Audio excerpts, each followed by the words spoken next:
Hello friends, welcome back to my YouTube channel. In this video tutorial, I will show you how to fix story views not showing problem on Facebook.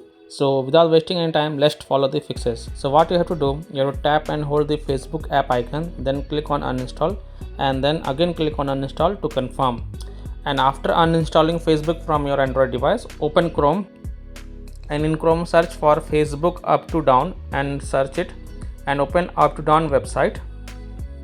Scroll down, then click on older versions, again scroll down and download the August 20 APK file for the Facebook. So tap on it, scroll down, then click on download, again click on download anyway, and here you can see it is downloading. Once this Facebook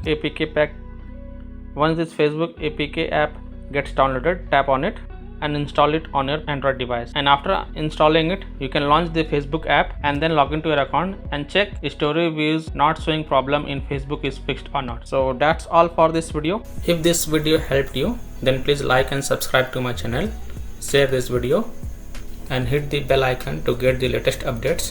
Thank you.